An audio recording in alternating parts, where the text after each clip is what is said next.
Bom, gente, nós vamos dar início à quinta palestra do Alan Canel, que justamente está dando um ciclo de palestras aqui no IEA sobre vários temas de interface entre física, astronomia e para a história. E hoje ele vai se concentrar na questão do arremesso da pedra e do uso da pedra como martelo e bigorna. Alan, por favor, passa para você a palavra. Muito obrigado. Tá gravando bem, Jorge? Maravilha, obrigado. Daí, o título é esse aqui. Na realidade, a gente vai abordar alguns assuntos a mais. E, como de sempre, a gente vai começar com inteligência artificial. O porquê? Porque, aparentemente, a inteligência artificial conhece muito mais da gente do que a gente conhece de si mesmo. Então,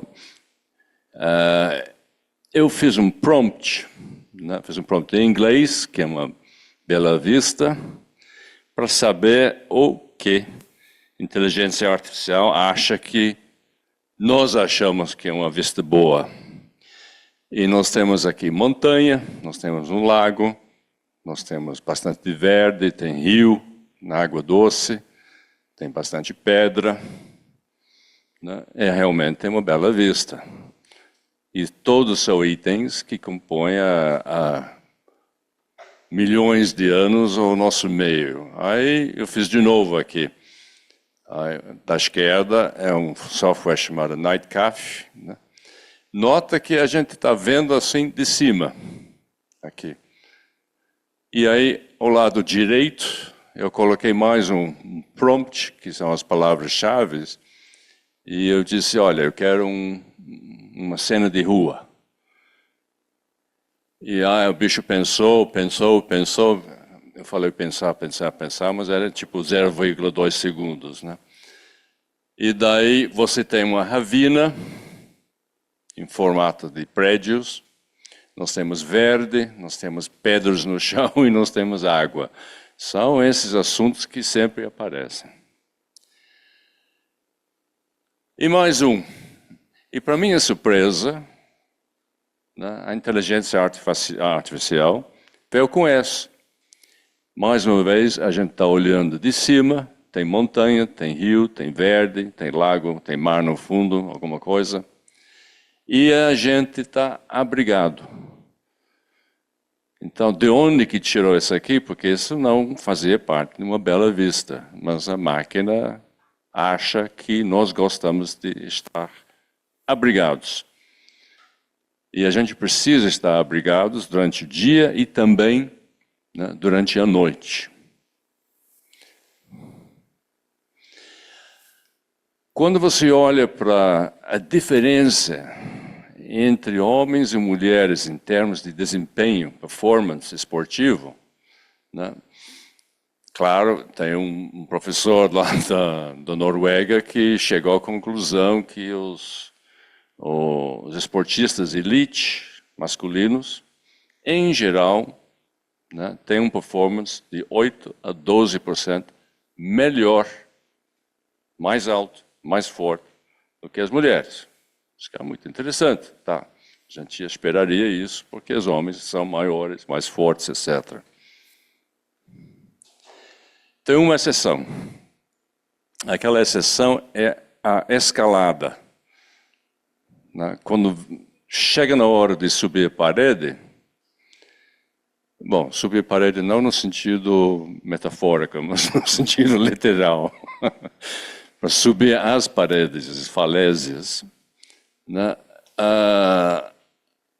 As mulheres escaladoras são, digamos, têm o mesmo nível, né, de performance que os homens. Aí o Colin Carroll publicou um paper bem interessante sobre isso.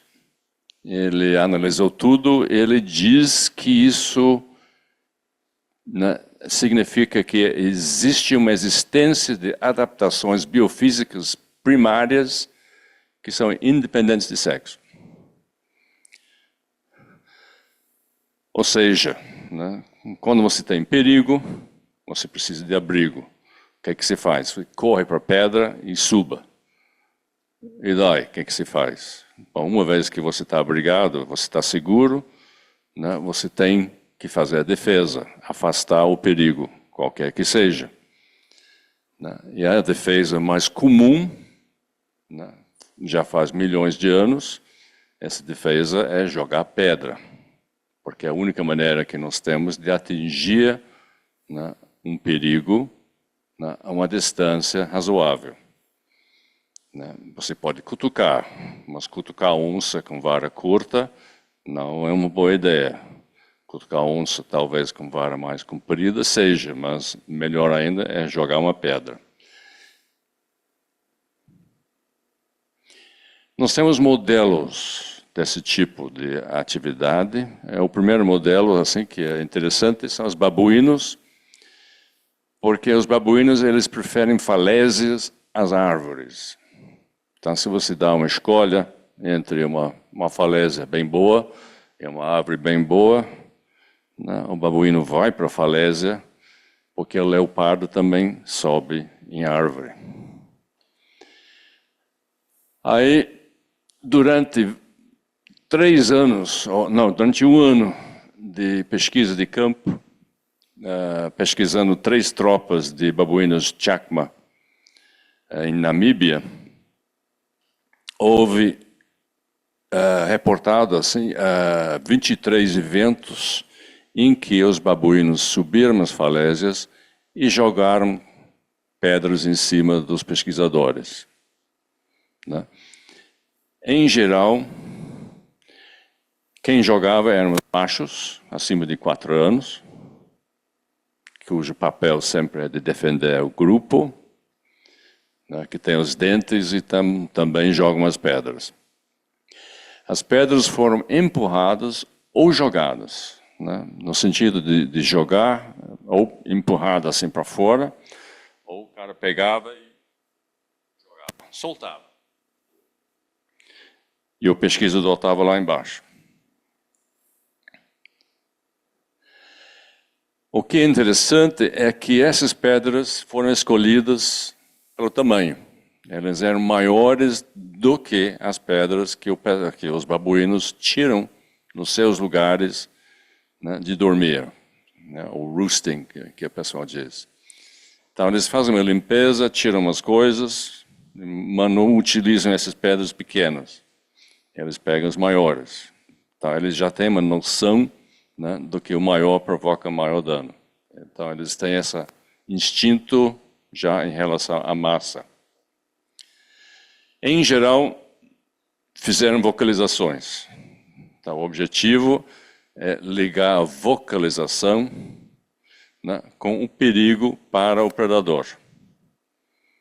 Confesso que eu não tinha pensado sobre isso. Então, a gente pode imaginar um cenário, né, que é muito mais provável em que, né, os primeiros humanos, quando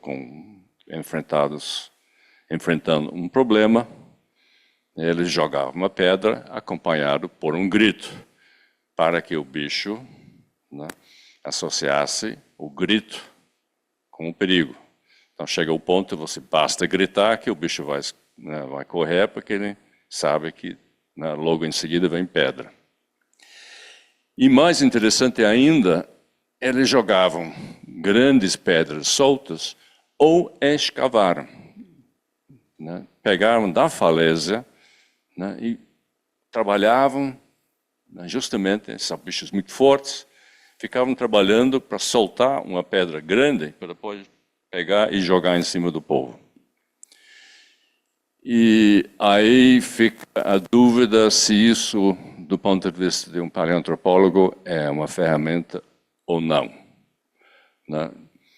Do ponto de vista do cara lá embaixo, é uma baita pedra jogada em cima da cabeça. Na parte acadêmica, vamos deixar para os outros.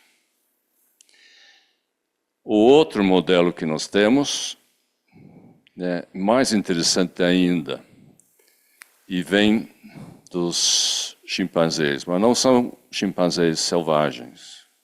Essa aqui é uma tropa né, de várias gerações que foram criados no estado de Geórgia, Estados Unidos. Né? E aí, nós temos um exemplo aqui, do macho. Ele está em pé. Ele tem um pedaço, um cano de PVC. Por que cano de PVC? Porque tiveram que tirar tudo, né, que fosse maior, porque os bichos estavam aprendendo a jogar com precisão e virando um perigo para os visitantes. Então, largaram um monte desses canos aqui, aí o bicho joga o cano. Ele fica em pé. Joga com a mão direita. Os selvagens não têm escolha. Joga exatamente como um ser humano e joga com precisão que ele aprendeu. Então não nasceu com isso, eles aprenderam. Vamos lá. Eles têm 78 chimpanzés, porque não está... Por alguma razão ele não vem. Mas eu vou fazer assim. São 78 chimpanzés, né, dos quais 24 machos, 54 fêmeas. As fêmeas também jogam pedras. São todos dessa colônia da Atlanta, várias gerações, dos quais 38 desse grupo aqui aprenderam a jogar em pé, assim, ficando em pé. E 38 não queriam saber. Aprenderam sozinhos. 90% com a mão direita. Exatamente igual aos destros do Homo sapiens. Aprenderam a jogar com mira. No começo não tinha. Né? No começo jogavam por baixo, jogavam de lado, né, com uma mão apoiando. Finalmente aprenderam a ficar em pé e jogar em pé. Assim. Não, eles jogam assim. Aprenderam a jogar assim. O porquê? Eles descobriram, eles gostam de controlar o comportamento de outros primatas. Né? O Columbus maca, o macaco Columbus vermelho, por exemplo. Eles sabem como movimentar os outros. Eles sabem como afastar outros macacos, outros grupos. E aí tem um grupo de primatas que enche o saco dos chimpanzés. Né? Então eles usam esse comportamento para afastar os outros primatas. Os outros primatas somos nós. Eles não gostam de gente assim gritando e apontando. Então eles usam isso aqui para afastar o povo. Então o objetivo e o reward, né, é isso. Mais importante ainda, quando analisaram o cérebro desses 38 macacos que jogam, eles descobriram que o lado esquerdo, onde tem a área de Broca, era muito mais afetado e mudou, né, a proporção de matéria branca em relação à matéria cinza. Eles estavam formando novas conexões, e essas novas conexões, todos no lado esquerdo, né, vinculado com a mão direita. São duas áreas que pesquisaram. Aqui a matéria branca nos 38. Aqui a matéria branca nos outros. Aqui a matéria branca, né, no left fusiform gyrus, né, do cérebro. Broca, a área de Broca. Broca. Uhum. Fascinante. Aí mais uma coisa, eles testaram a cognição entre os macacos, entre os chimpanzés que jogam e os chimpanzés que não jogam. O que se tem? Quase nada de diferença entre percepção de quantidades, percepção de casualidade, percepção de espaço, comunicação.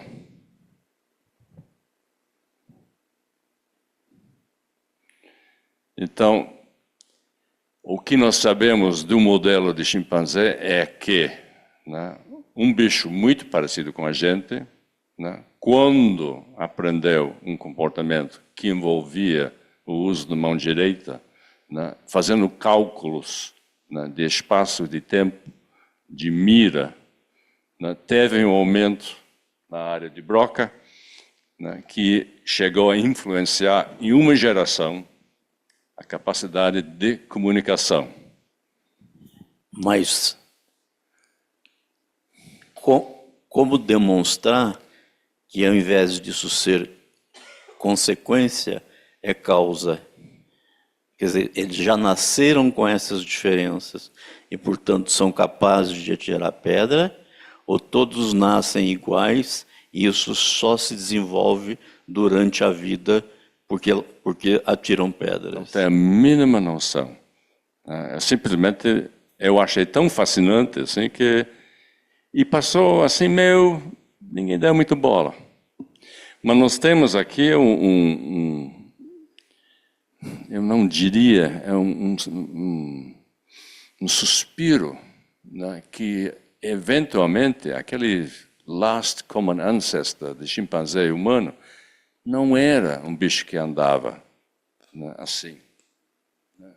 Pode ser que era muito mais ereto, e tinham outros comportamentos que foram perdidos. A gente não sabe.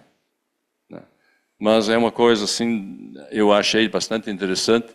E, enfim, aí sim, jogar o throwing, jogar pedra, teve, obviamente, um fato importante dentro da formação, não apenas física, mas também cerebral. Aí falamos de abrigo, lembramos que a inteligência artificial diz que você precisa de abrigo, viu? Eu não coloquei isso aqui, mas não, você precisa. A gente precisa de abrigo. No abrigo nós temos predadores, nós temos riscos, e nós temos as mudanças de dia e noite, e nós temos as mudanças do lua. Aí acontece que a lua afeta o comportamento dos predadores. Os leões de Serengeti, Ngorongoro, ao longo do ciclo lunar, entre 74 e 2010, ou seja, uma época longa, eles consumiam mais caça nos dias próximos à lua nova, porque eles enxergam muito melhor do que bovídeos. E a vantagem dessa visão noturna é otimizada. Os leões também atacaram mais que 1.000 pessoas na Tanzânia entre 1988 e 2009. A grande maioria à noite, 60% entre 18 e 21 horas. Os ataques variam com fases da lua, 2 a 4 vezes maiores nos primeiros dias após a lua cheia, quando a lua só nasce depois do pôr do sol, do que no período 10 dias antes. As presas bovídeas são mais difíceis de surpreender, porque eles têm lua, então os bichos, os predadores, procuram um bicho mais fácil de caçar, que é a gente. Até lá. Aí todos os grandes monos têm ciclos menstruais. 29 dias nos orangotangos, mais ou menos parecido com a gente, 30 gorila, 37 chimpanzé, etc, etc. E o ciclo dos orangotangos e o ciclo humano é relacionado com a lua. Então, existe várias possibilidades, várias discussões, mas uma das discussões não é relacionada com o comportamento humano. É relacionada com o comportamento dos predadores. Faz sentido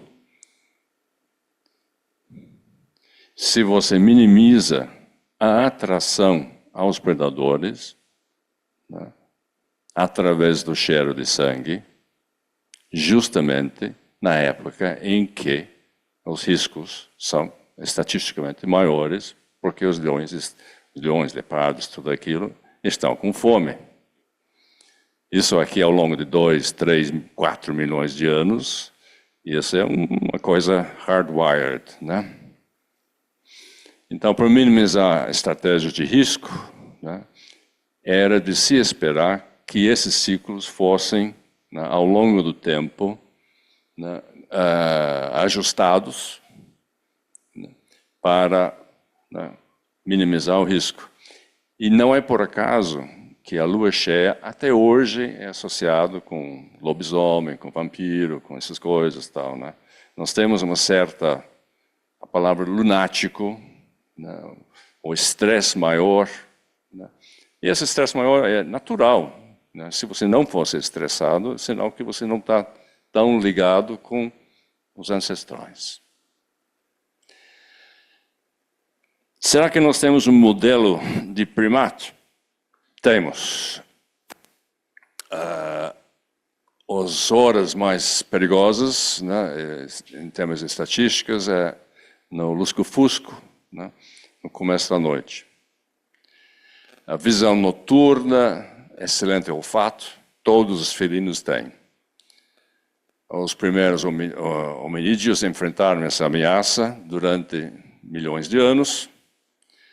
Então, é de se esperar uma visão de risco, como em todas as espécies de presas. Isso já está documentado. A mitigação biológica de risco, né, pode ser através de papapi, papapá. Então, o risco de predação do orangotango é do clouded leopard, né, que é o Neopheles diarde, que na realidade é um gato dente de sabre, né, pode ser considerado o último, assim, que está vivo. E ele é o predador de fêmeas e filhotes, até hoje. Então, isso é conhecido também e documentado. E nós temos o nosso modelo tupiniquim, para ser bem honesto, Mbiá, né? Que os povos Kaiowá e Guarani de Mato Grosso do Sul dizem que as mulheres menstruam na lua nova. Não sou eu, não é o pessoal dizendo isso aqui. E os capivaras, então, evitem os rios, né, devido às águas escuras de sangue. Esse é o mito deles, né? Aqui a fonte lá embaixo.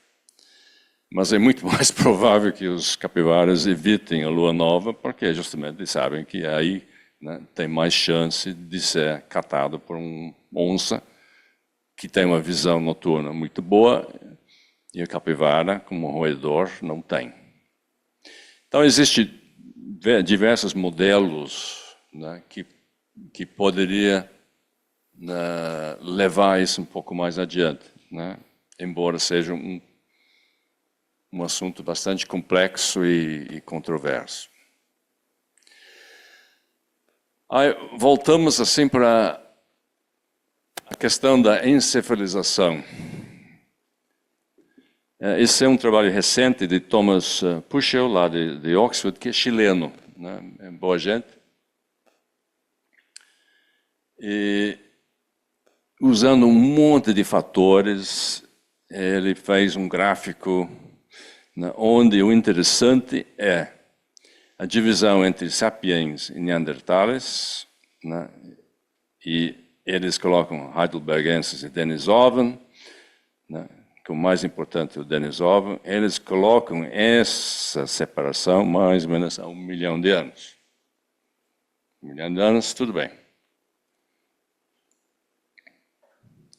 A separação entre os parântropos e o erectus, ao grosso modo, eles colocam em torno de 4 milhões e pouco. Bem mais, bem anterior do que até hoje, né, a gente acha.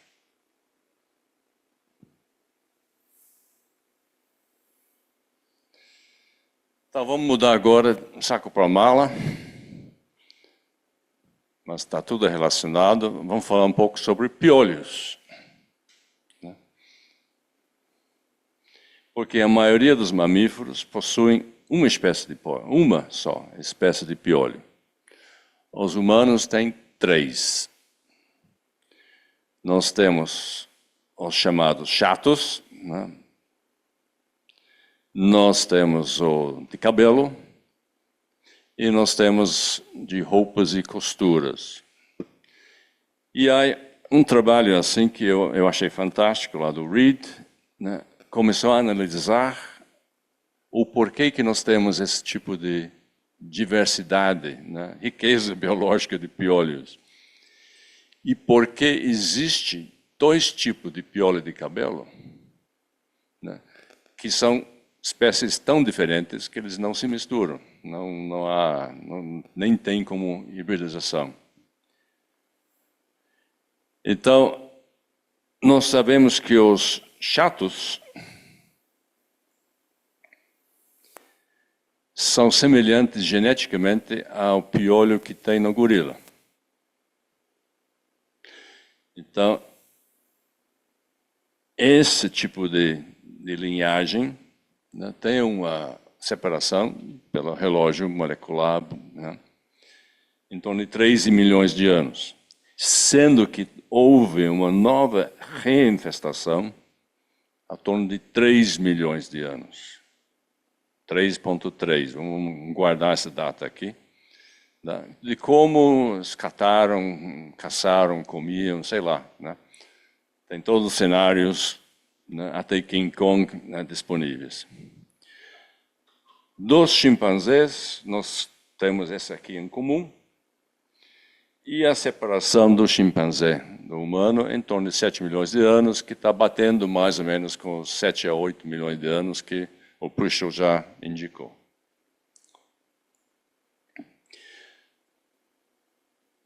Nós temos uma separação em torno de 1 milhão de anos entre as diversas clades de piolho do homem moderno, dos homens, digamos, do mundo velho e do mundo novo. Interessante, obviamente, o pessoal não veio para cá há 1 milhão de anos, mas houve alguma coisa, um evento qualquer.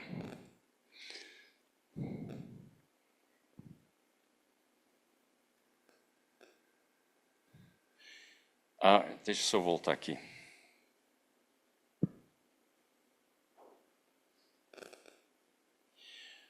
O que ele diz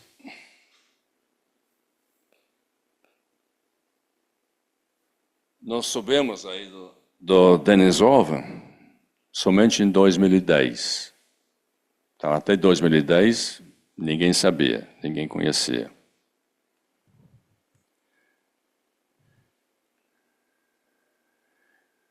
Através dos dados dos piolhos, o Reed chegou à conclusão que existia uma espécie de piolho que foi oriundo de uma população arcaica que vivia na Ásia, emigrou para as Américas há 1 milhão de anos.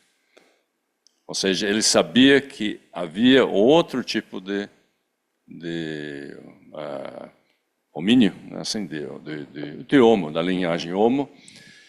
Por alguma razão, os piolhos do Denisova, né, colonizaram o pessoal lá da Sibéria e essas colonizações, né, foram levadas para o mundo novo. Então, o barato da história, para mim, pelo menos, é isso, que através do DNA do piolho, você consegue adivinhar que havia, né, que ia ser descoberto, né, um novo tipo de Homo. Isso aqui ele fez em 2004 e a descoberta foi feita em 2010.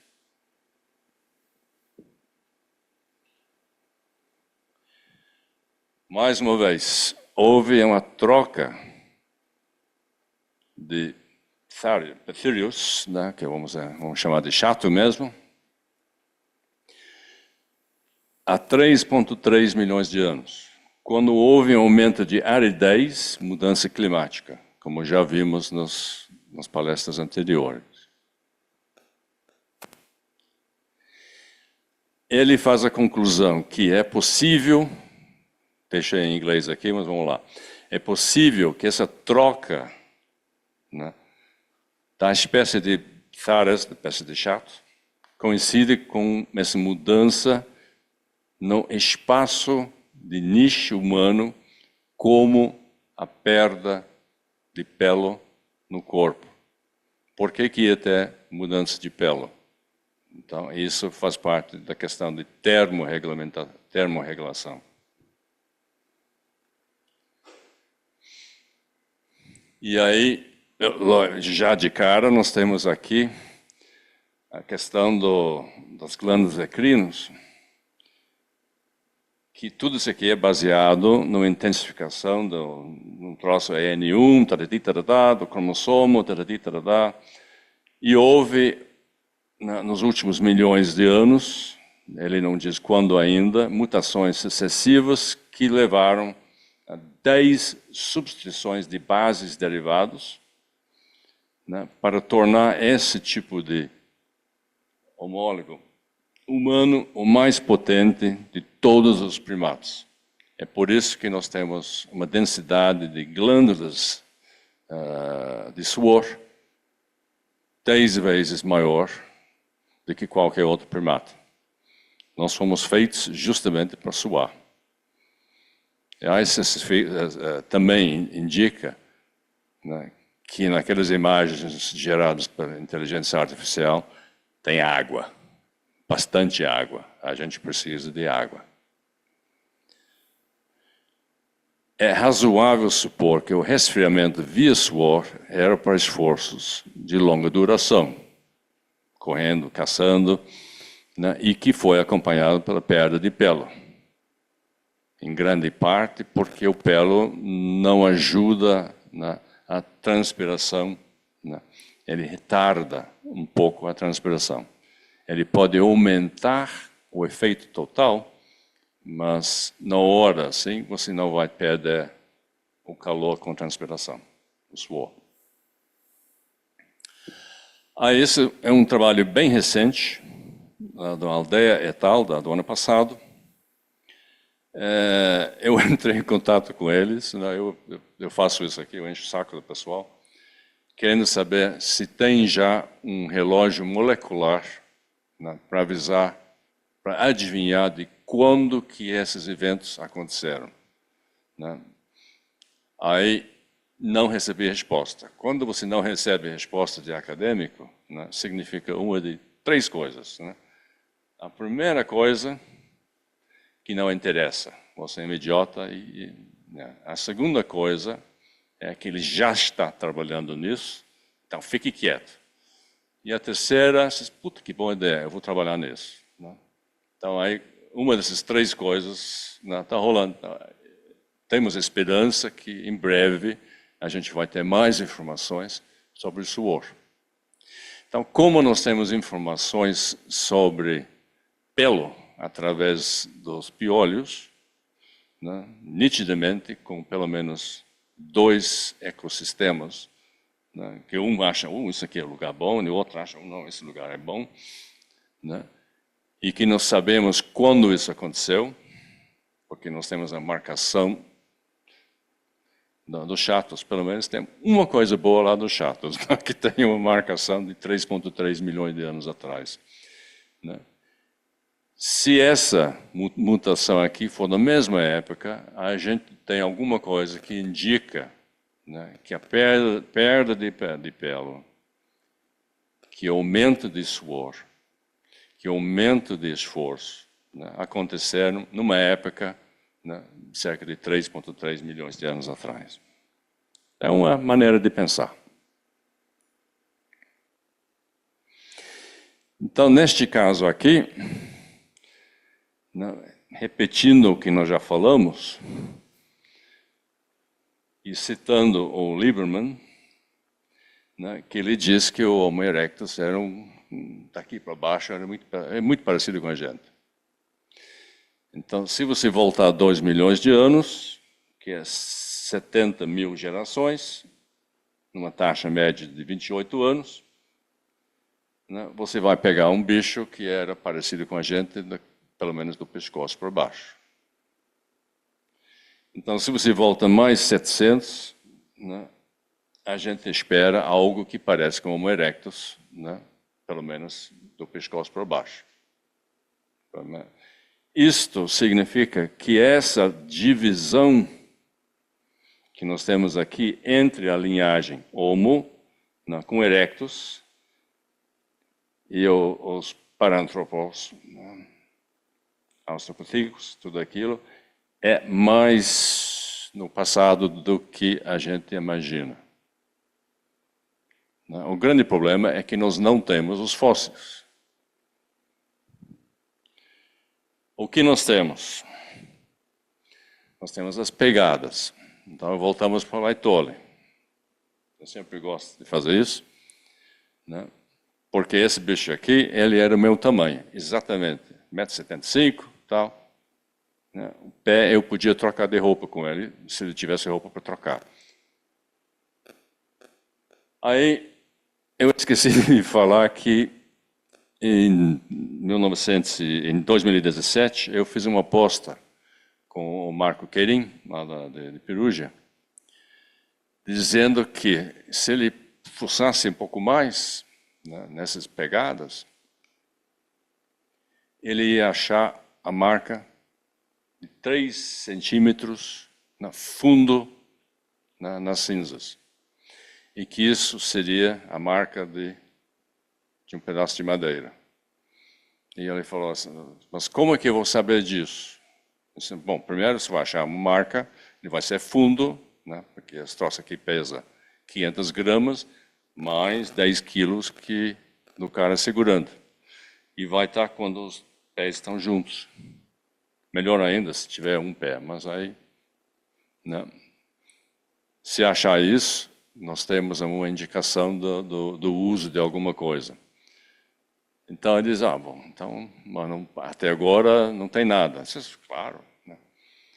Eles começaram a escavar na área do estacionamento do museu. Não sei se conhece a história. E daí o grupo deles disse, olha, vai escavar aí só para garantir que não tem mais nada, porque a gente vai fazer um troço assim para os turistas, e aí vai ser estacionamento, ou um centro. Então, na hora que começaram a limpar, apareceram essas coisas aí. E ainda estão, né, escavando. Mas seguramente nós temos um bicho que é parecido com o Homo erectus há 3,6, 3,7 milhões de anos atrás, em termos de tamanho, né, em termos de perna, em termos de pé. Né. Então, o que falta é achar os ossos. O Thomas Püschel também fez uma coisa mais recente e interessante, que ele pegou a questão de encefalização da linhagem do Erectus e da outra linhagem, né, que é o Paranthropus. Né?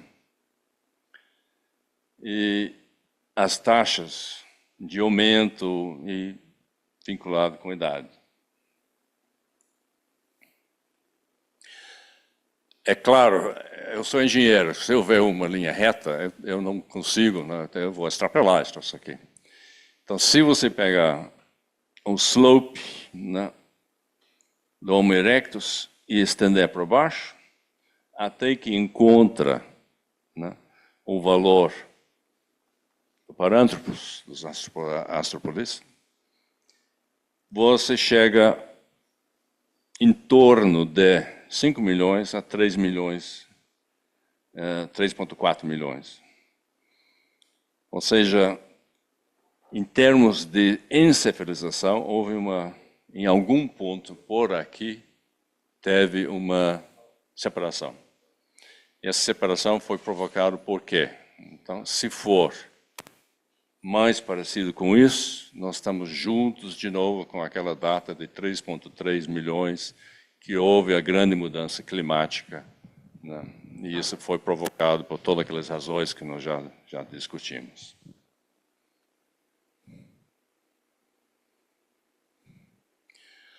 Aí tem mais um assunto aqui. Esse assunto aqui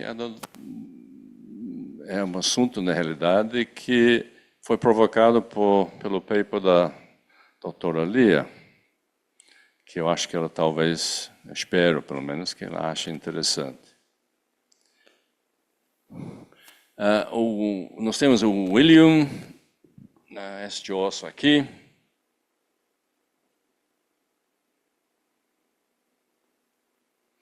que é bem diferente nos homíneos, do que os outros grandes macacos.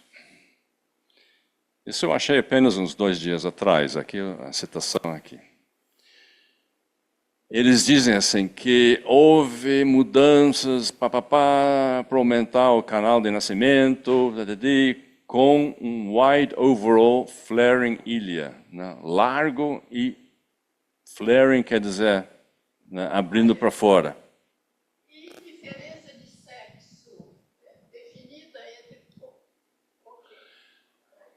Bom, vamos lá. Não sei. Eu não sei. Por enquanto eu não sei. Eu só sei que é o seguinte. Esse aqui é tipo Lucy, esse aqui é tipo Erectus e esse aqui é tipo moderno. Tá. O interessante para mim é que esse formato, né, foi mantido 3, 4 milhões de anos. Sem mudança.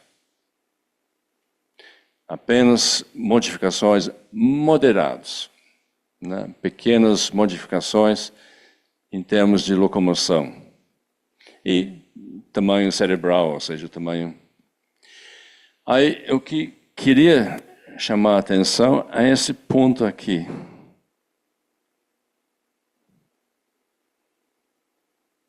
Aqui é menor.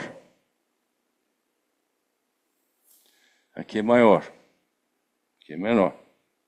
Achei curioso. Então, nós temos um troço, né, que funciona durante 4 milhões de anos. Né, agora nós mudamos. Mas tudo, de Erectus, Australopithecus, tudo, assim, até lá no fundo, não houve mudança.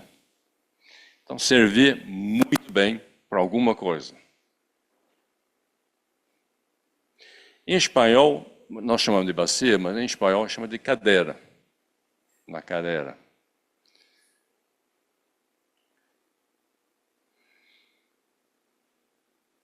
Aí nós temos a questão que, em geral, é esquecido. Que como você carrega, né, neném, os pequenos. Todo o enfoque é sobre nascimento. Tudo bem, aí nascimento, etc. Né? Só que nós já vimos aqui que as mulheres têm que subir para falésias, têm que fazer uma série de coisas. Né? Se você tem uma postura onde o neném vai nas costas, o infante, assim, o filhote vai nas costas, como a doutora Lia, já com uma olhada de física, né, já mostrou, não funciona quando você adota uma postura ereta. Só que nós somos bipedal. Se você é bipedal, você tem que carregar o infante de alguma forma. Tem gente que diz o seguinte: o bipedalismo começou nas árvores, há 6 milhões de anos. Né? Porque você estava lá pisando e pegando lá as frutas, coisa assim. Eu estou segurando o neném, estou segurando aqui. Eu vou pegar a fruta. Então, não cola. Não cola. E se você não segurar o neném e não leva para o abrigo, e não sobe a árvore, e não sobe a falésia, né, extinção. Então, realmente, isso é um aspecto que foi absurdamente esquecido, né, Eu acho que por todos nós, né? Com algumas exceções. Por todos os homens, claro. Né? Aí, nós temos um exemplo aqui, neném aqui, segurado em cima do ilho, do osso. A mão direita livre. Né? Pode fazer o que quiser, catar, né? Pega, joga pedra, não sei o quê, pode fazer qualquer nome. Então vamos pegar Homo sapiens neandertales. Essa aqui é o neandertales masculino, não é nem feminino, masculino. E aqui, Homo moderno. Então, esse traço, né, largo, grande, para fora, né, some do Homo sapiens. Né? Quando que apareceu o Homo sapiens? 300 mil anos, por aí. 200, tá? Vamos dizer 200, 300, é recente, em relação aos 4 milhões de anos. Né? O que aconteceu com os piolhos nessa época? Aparecem o piolho da roupa. Então, nós temos uma indicação que, né, para o Homo sapiens, houve adaptação, né, de roupa e de outras coisas, muito provavelmente um método muito mais eficiente para carregar filhotes, nenéns, criança. Se você vai na praia e fica olhando as mães assim, jovens mães assim de biquíni, que eu não faço, sou como paleantropólogo, sou, e vão catando as crianças lá da água, né, é direto aqui, eles seguram com um braço, né, em geral no lado esquerdo. O lado esquerdo é melhor porque é mais perto do coração, né. Se você está amamentando, né, a leite esquerdo, o peito esquerdo dá mais leite. Inclusive, em algumas religiões, como a judaica, né, você tem que oferecer primeiro a esquerda antes da direita. Então, são coisas que fazem parte da cultura geral, né, a cultura, né, adotada. O que nós temos de diferença entre as costelas, né, do homem e da mulher? A primeira coisa, a gente chama, às vezes, mulher de uma costela, não? Porque ela tem uma menos e o Adão pegou, etc. Mas são mais finas do que o homem. O homem se espalha um pouco mais, as mulheres se espalham menos.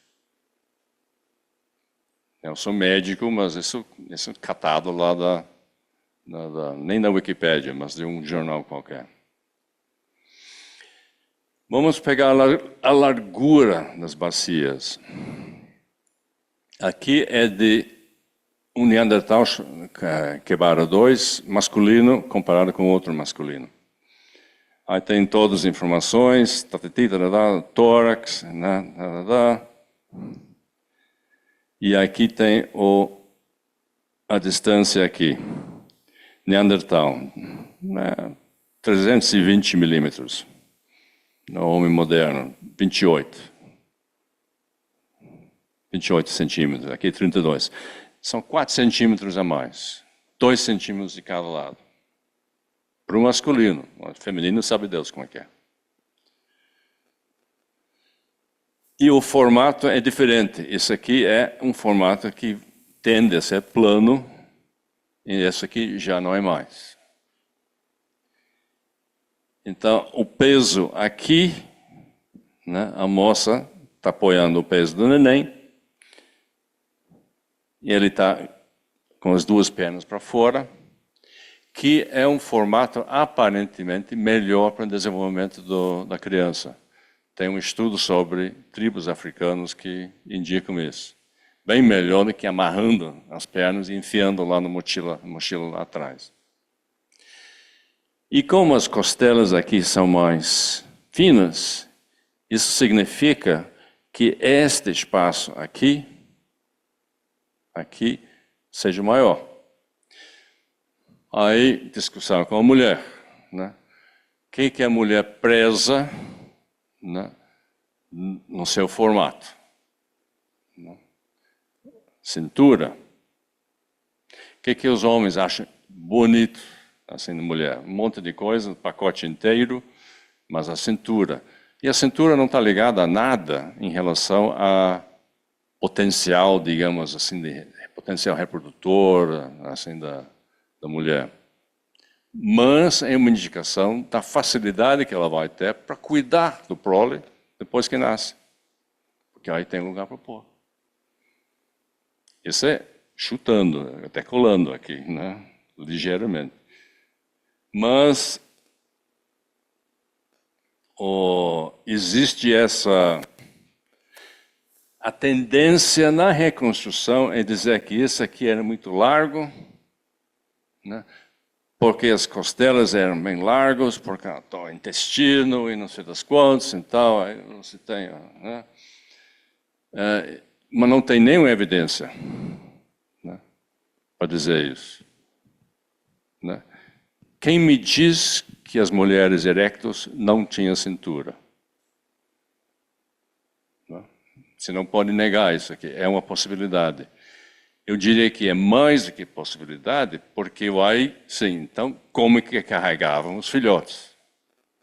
Se esse aqui estava tudo cheio de barriga, né, que nem a gente, né, daí não serve para nada.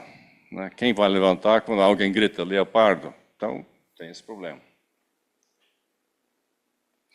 Então, essa é uma pequena divagação, mas eu quis mais assim para a doutora, eu nunca tinha pensado sobre isso.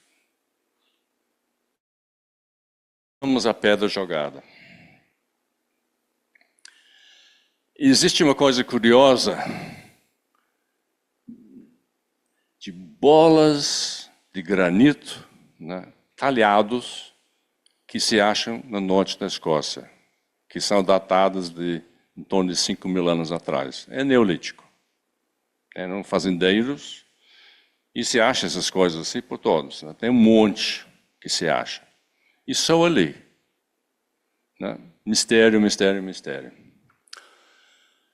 Aí teve um físico que analisou o formato, né, e a textura dessas pedras. Porque os arqueólogos, claro, acham por tudo que é lugar, só que eles reclamam que não tem contexto, porque eles são achados nos campos, né, a esmo, espalhado, sem contexto. Aí, segundo, devem ser rituais. É ritual, é cultural, ritual. Né, mas não são polidos. Eram objetos de valor, mas não foram manuseados com polimento manual. Não existe nada disso. A textura é deliberadamente, né, feita que nem bola de golfe. Né? Essa forma das bolotas e a textura reduzem o drag. Então, quando se joga uma pedra dessas aqui, né, você tem menos arrasto, né, e aquela pedra vai mais longe. Se você, na hora de jogar, colocar um pouco de backspin, né, quem joga tênis sabe que você tem que fazer topspin, né, para a bola fazer isso. Né, na folha seca lá do Zico, né, que ele fazia. Né. Mas se fizer backspin, a bola vai mais longe. Né, desse também, vem do golfe. E vai longe. Você consegue chegar, jogar à mão, você consegue já esse troço aqui quase 100 metros, né, que é bastante assim importante. Esse formato também garante que voa numa linha reta, ele não desvia. Se você pega uma pedra qualquer que tem uma pequena modificação, ele vai desviar para a esquerda, direita, assim. Com esse formato aqui, ele vai mais longe e vai na linha reta.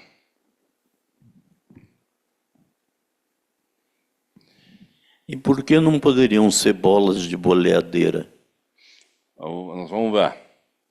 Aqui é a distribuição de massa. Felizmente, agora, o pessoal está fazendo uma análise de distribuição de massa. Né?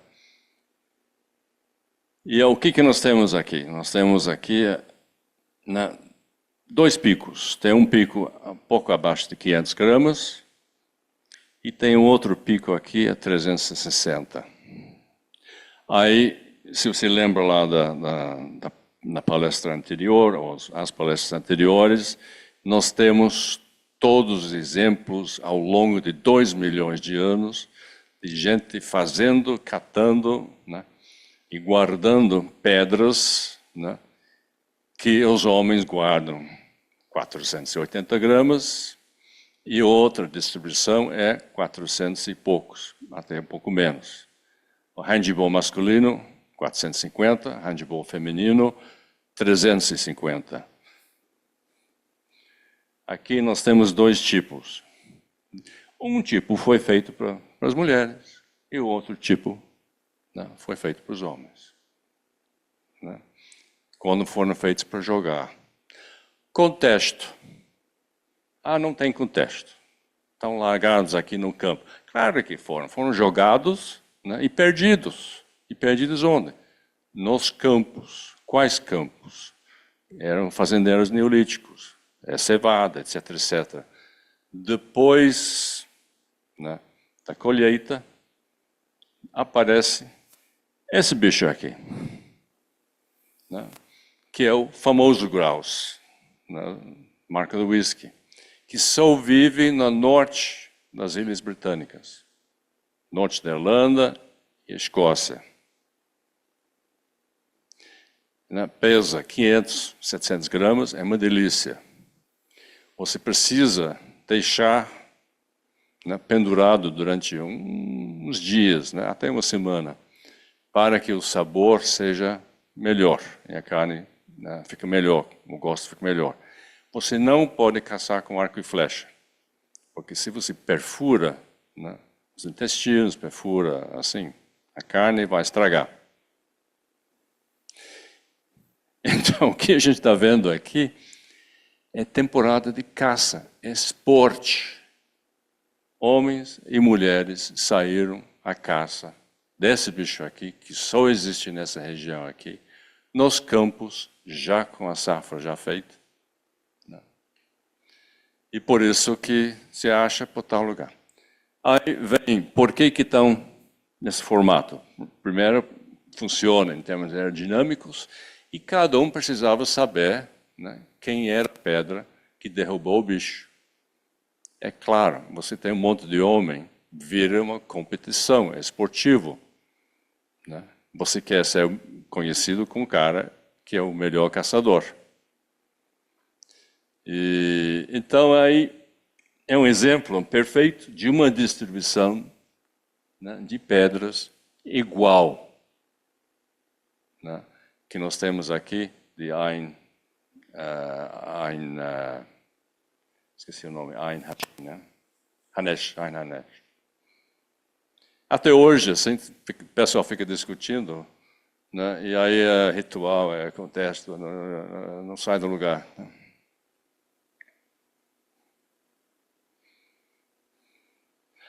Aí nós vamos passar agora, inclusive, rapidinho, para a próxima fase, que além da pedra jogada, nós temos a pedra colocada. Né? E o mais conhecido é o coup de poing, de Achuel, na França. É conhecido como Handax, né? O Bifas, tá, um monte de nome assim. O formato era o que chamava a atenção. Né? E por uma razão muito simples. Porque as proporções, né, são em formato de constantes universais. E a ponta clássica está em 36 graus, que é uma expressão de Phi. depois de manhã a gente vai ver mais detalhes aí.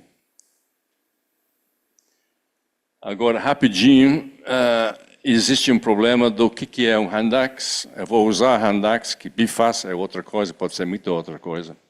Então, fico com Handax. O que é? Aí todo mundo diz, não, tem criatividade artística, tal. Né? Eles falam sobre isso. Né? Tem o Le Tensor. Grande, alto grau de habilidade, né? McFerrin. Excessivamente projetado, Mithrin. Né? O grande ficon gigante do Cuxton. Acabamento requintado, quase extravagante. Esse é o Wernban Smith. Né? E todos. Né? E ninguém diz o que é. Então, se você é engenheiro, você fica muito irritado com isso, porque fica todo mundo discutindo. Né? E como diz uma estudante de PhD, Emery, ela diz que todo mundo acha que pressupõe que você sabe o que é.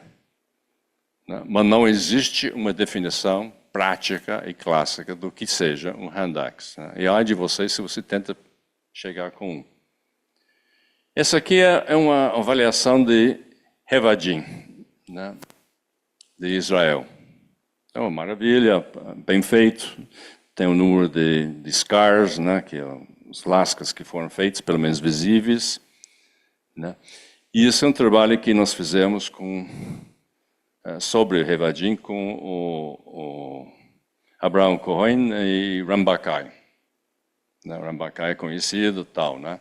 Então nós fizemos aqui para esse grupo e os mais antigos, que eram Acheulian,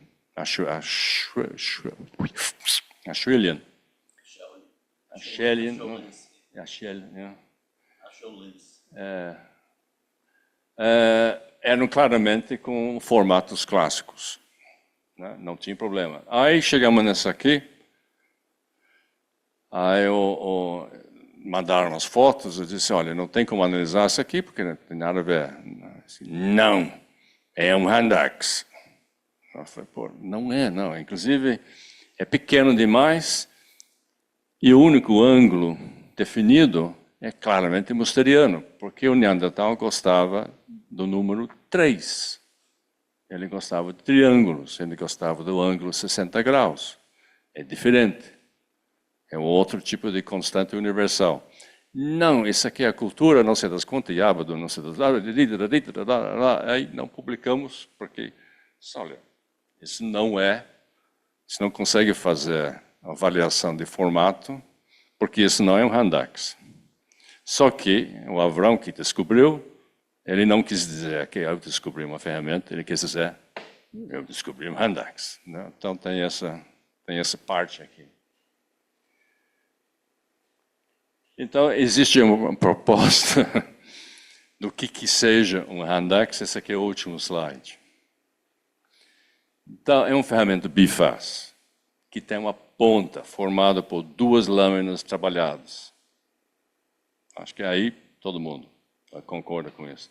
Tem um tamanho de um Handax, um comprimento mínimo acima de 95% da maioria das assemblagens, ou seja, 90 centímetros, 90 milímetros. Trabalhado em todos os lados. Né? Uma forma natural não representa, né, uma formação, um formato imposto. Junto com a ponto, o ponto 4, isso elimina o problema de sítios de pedreiras, onde peças moldadas, bifaces rejeitados, trabalho feito para adolescente, etc., né, fica tudo entulhado. Indica o tempo e esforço na fabricação através do número de cicatrizes, né, em ambos os lados. Então, isso aqui, se você fizer isso, metade dos Handaxes são jogados fora, ou não existem. Simplesmente pode ser rejeitado. E eu vou dar um exemplo disso, numa avaliação que a gente vai ver daqui a 2 dias, né, sobre o formato dos Handaxes de Boxgrove, que são lindos, são joias, na realidade, são bonitos assim. Quem mostrou para mim foi o Nicholas Ashton. Aí depois de ver tudo aquilo, eu mostrando assim, ó, esse formato assim, esse aqui, elipse, não sei das quantas, né? Ele disse, então vamos ver aqui. Ele mostrou The Swanscombe, que é bem mais recente, né? Tipo 150 mil anos mais recente, que é tosco. E daí ele perguntou, por que esses aqui são toscos, bem mais toscos do que aqueles? Porque o formato aqui é mal feito. Daí, naquela época, faz 10 anos atrás, eu não tinha resposta. Né? Dizia, olha, uns caras com bom gosto foram para a Itália e ficaram, sei lá. Mas quando você vai para o Swanscombe, né, você vê claramente que não é o lugar de colocação de handaks, que é outra coisa, mas é um lugar de fabricação. É um sítio é um quarry, não, nem oficina, é canteira, né? Canteira. O cara vai lá, pega troço, né, esse está ruim, ele faz um rough out, traz o filho adolescente, vamos fazer isso, porque você tem que aprender a fazer tudo isso, né? Não está errado, joga fora. Então, esse material tosco, né, é material de jogado fora. Não foi utilizado no mesmo contexto do que o Boxgrove, que aí são outros 500. E aí, chegamos ao fim. Agradeço muito a atenção de todos, inclusive o pessoal que está lá assistindo ou vão assistir no nosso canal de YouTube. Né? Não pretendo lutar com Mike Tyson.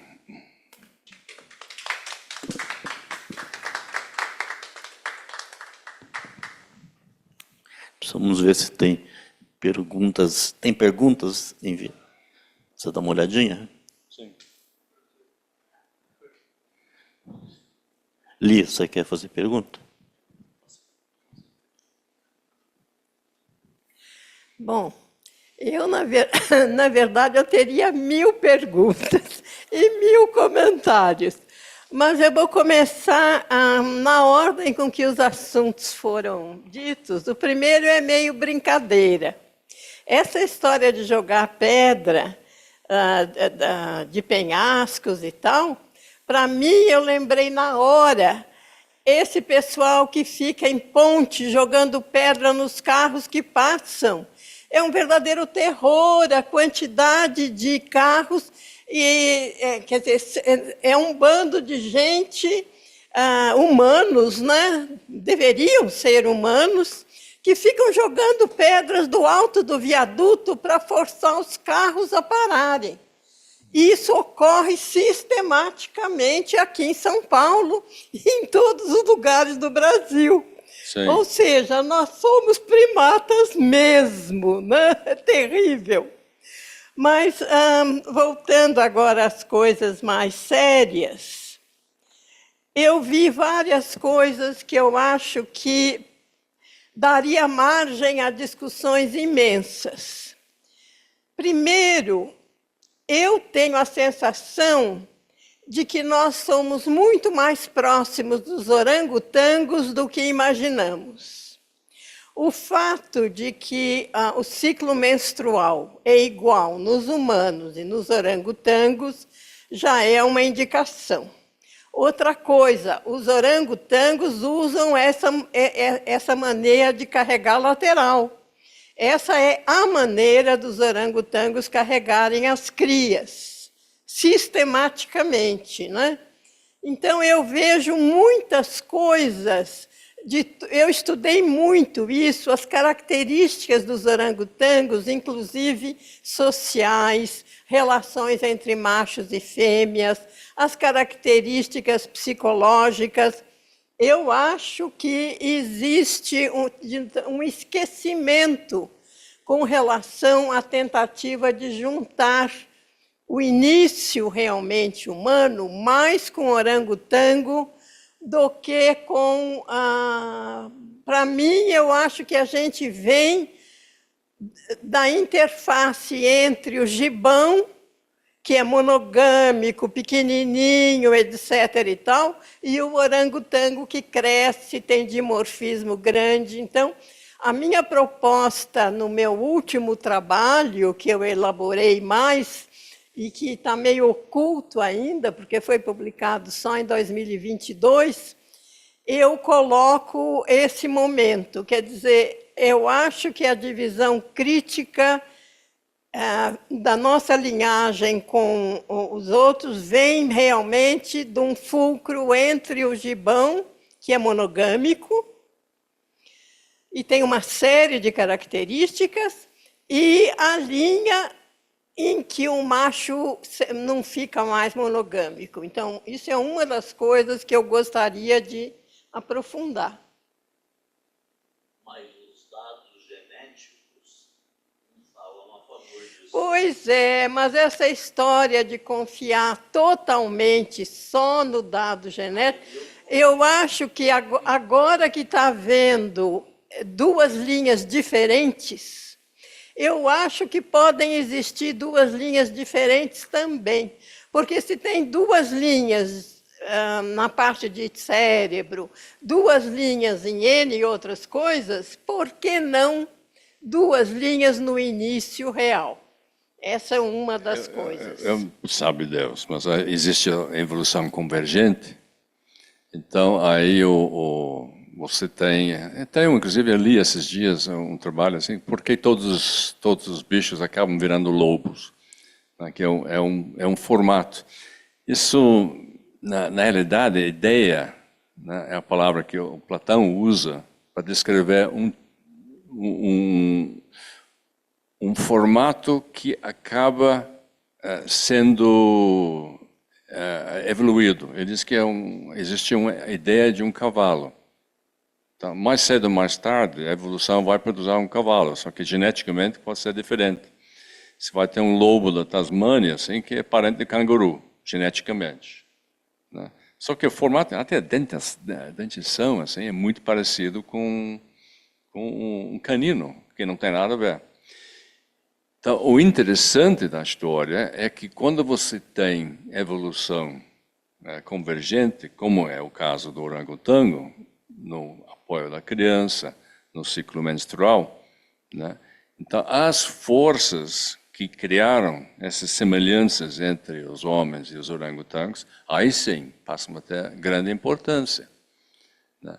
Mas o bicho, né, que foi, digamos, talhado, né, para virar um chimpanzé e o homem, é um outro bicho, né, que tem outra genética. Né, e aparentemente essa genética se estende a em torno de 8 milhões de anos. Né? Então, até lá, eu acho que dá para acreditar. Né? Mas aí eu acho interessante essa convergência, que aí sim precisa ser estudado. Quais eram as forças que deram essas? Eu acho que é mais fácil explicar com convergência do que achar que tem uma relação Real. filogenética real.